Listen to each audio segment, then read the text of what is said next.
artinya kita berdialektik. Akhirnya kita tuh berpikir. Yang paling penting dari kita itu bukan belajarnya, tapi berpikirnya.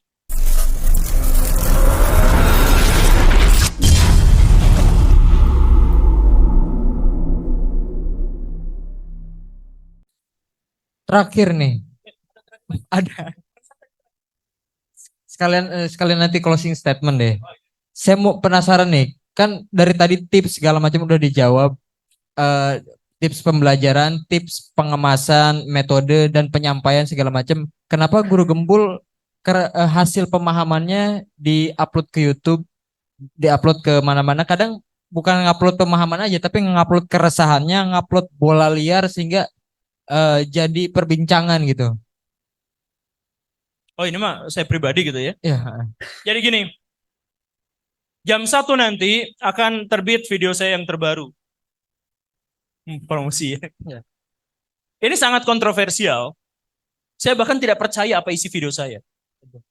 Tapi itu kontroversial. Judulnya adalah Sejarah Yahweh. Yahweh. Tuhannya orang Yahudi. Yang di situ, kalau misalkan bahkan orang Islam, jangankan orang Yahudi, orang Islam sendiri pasti akan mikir-mikir, waduh, kok Tuhan saya ada sejarahnya?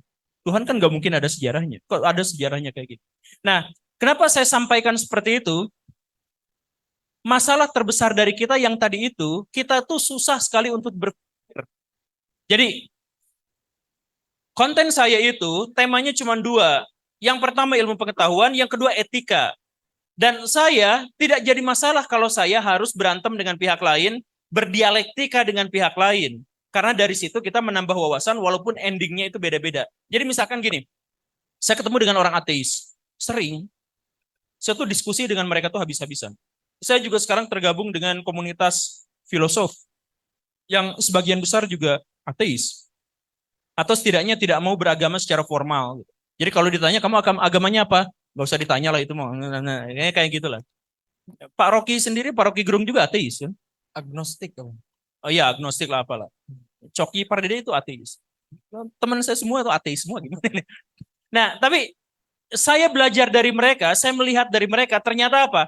Ternyata mau orang menjadi sangat beragama, mau orang menjadi sangat taat, mau orang menjadi sangat ateis, itu latarnya ternyata bukan gara-gara intelektualitas mereka.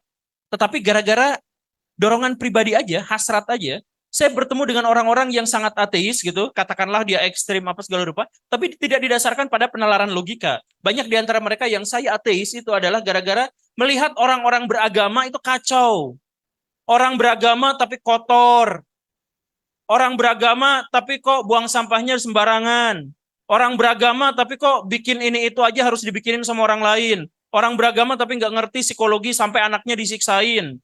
Ada orang yang akhirnya jadi ateis gara-gara itu. Itu jadi orang-orang yang beragama tadi itu dosanya besar karena membuat dia menjadi ateis. Tapi kalau misalkan kita lihat konteksnya dalam hal ini, sebenarnya dia ateis bukan gara-gara dia mencari Tuhan atau tidak. Dia melihat realitas masyarakat beragama atau tidak. Jadi bukan lihat Tuhannya, tapi lihat masyarakatnya. Artinya apa? Ateis atau tidak itu bukan gara-gara dia bernaral dalam intelektual, tetapi dalam. Jadi kalau misalkan saya bikin video misalkan, video itu yang menyanggah kepercayaan. Saya bikin banyak video yang menyanggah kepercayaan. Bahkan yang sakral sekalipun. Saya nggak khawatir atas itu. Karena apa? Karena yang paling penting di situ adalah pembelajarannya. Kalau misalkan orang sudah baca dan menyimak hal yang seperti itu, kemudian dia memutuskan untuk tetap beriman, maka dia akan resisten terhadap ateisme. Dia akan resisten terhadap gejala-gejala liberalisme. Jadi saya sampaikan dulu, anggap aja ini seperti vaksin. Saya masukin dulu, itu si yang rusak-rusak, anggaplah itu ateismenya itu saya masukin dulu. Nanti dia akan resisten, dia akan melawan balik, dan akhirnya imannya menjadi lebih kuat. Bisa aja kan seperti itu. Sekali lagi ini adalah terkait dengan penyikapan. Jadi jangan salahkan sayanya sama seperti jangan salahkan orang tua. Itu mereka sudah punya dosa dan pahala masing-masing. Kita ini menyikapi ya untuk diri kita sendiri aja. Jadi nanti tema-tema yang di sana itu banyak yang meresahkan. Banyak yang membuat saya disomasi yang kemarin itu ya. Bahkan kemarin juga ada ancamannya dari filosof juga ya. Kan saya sebutkan orang-orang filosof itu menjengkelkan. Itu ada yang mau ngancem tuh. Kata siapa orang filosof menjengkelkan? Anda saya somasi. Gitu. Ada yang seperti, yang nggak apa-apa. Artinya kita berdialektik. Akhirnya kita tuh berpikir. Yang paling penting dari kita itu bukan belajarnya, tapi berpikirnya. Kalau belajar tanpa berpikir itu nggak ada faedahnya. Bahkan tidak terjadi pembelajaran. Jadi biasakan untuk berpikir satu sama lain. Di sini siapa yang sedang tidak berpikir? Cung. Berpikir semuanya kan? Jadi yang paling penting itu adalah berpikirnya. Coba saya tanya sekali lagi. Di sini siapa yang sedang berpikir? Semuanya. Di sini siapa yang sedang berpikir? Cung. Cung yang tinggi. Ngacung yang tinggi. Rasa takut untuk mengakui diri sendiri itulah salah satu yang menghancurkan semangat kita dalam berpikir dan belajar. Cuman mau ngacung aja. Padahal Rexona murah loh. Yang paling penting dari berpikir dan belajar itu adalah pada akhirnya kita harus bertindak. Siapapun, ini ada hadis tapi doif, tapi nggak apa-apa lah. Jadi gini, ulama itu masuk nerakanya lebih duluan daripada orang awam. Karena kalau orang awam, dia melakukan kejahatan, melakukan kemaksiatan, gara-gara dia tidak tahu. Sedangkan ulama, dia sudah tahu itu. Dia sudah mukalaf di situ. Tetapi dia tetap melakukannya. Makanya dosanya lebih gede. Di sini, santri, mahasantri, pikirannya udah ada, bertindaknya sedikit. Ayo kita begini. Pikirannya banyak, ininya sedikit, masuk nerakanya paling cepat. Nah, Allah.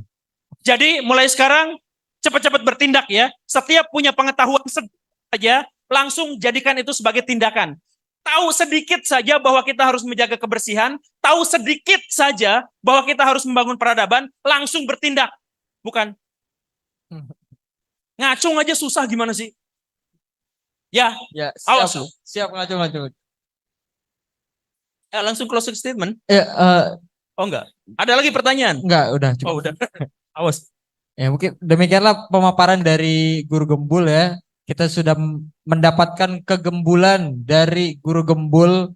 Nampaknya ini otak-otak dan pemahaman mahasantri-mahasantri udah gembul, udah terisi. Guru Gembul. Terima kasih. Oh, ininya belum ya. Perutnya belum ke ini.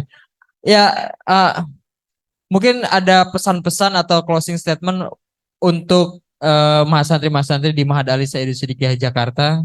Silakan. Kalau sudah obrolan ini semuanya tetap masih gini-gini, semuanya masih tetap tidak bertanya, malu bertanya di kelas. Kalau misalkan sampai sejauh ini ketika disuruh ngobrol di depan masih diam saja, kemungkinannya dua. Satu, saya gagal menyampaikan. Dua, saya ketemu dengan orang-orang yang berpotensi masuk neraka cepat-cepat. Jadi semua yang kita pikirkan, semua yang ada dalam hati kita, mari kita wujudkan dalam tindakan. Setiap yang kita tahu, demi Islam, demi agama ini, demi Allah dan Rasulnya, kita harus tunjukkan kepada dunia bahwa kita Muslim bisa memberikan kontribusi yang besar terhadap peradaban. Assalamualaikum warahmatullahi wabarakatuh. Assalamualaikum warahmatullahi wabarakatuh.